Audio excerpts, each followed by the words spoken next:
Hey folks, here's my video of the day for Oneness with Kelvin.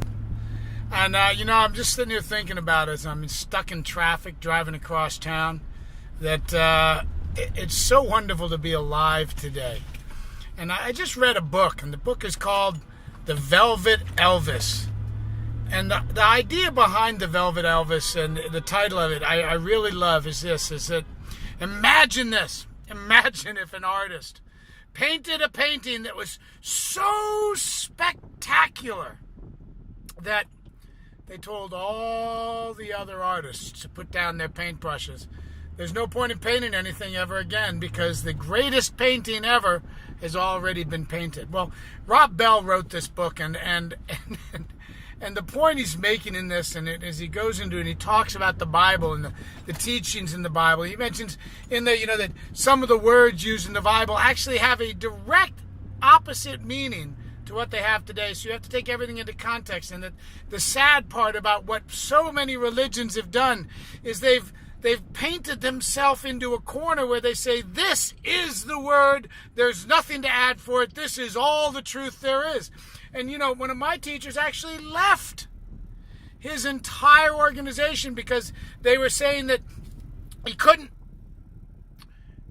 not expound on what was the teachings, because the teachings that were Ernest Holmes' teachings were the absolute word, the get all and end all of it all. And his logic was, how can you have new thought and then you're not allowed to have a new thought?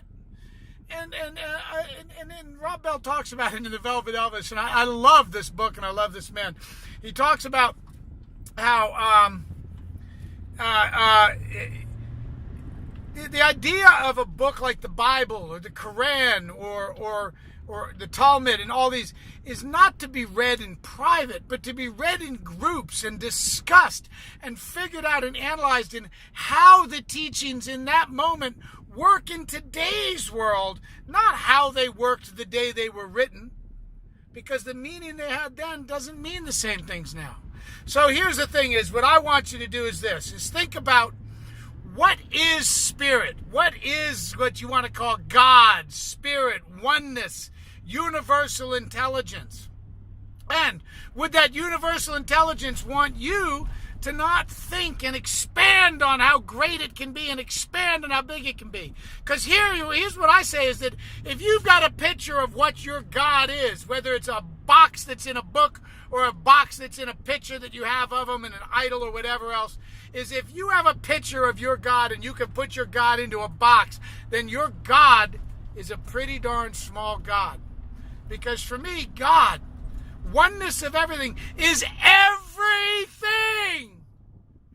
No thing is not part of the oneness that is everything. And you know what?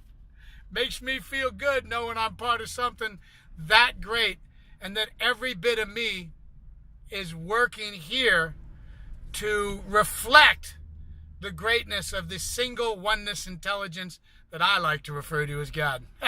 Peace. Love you.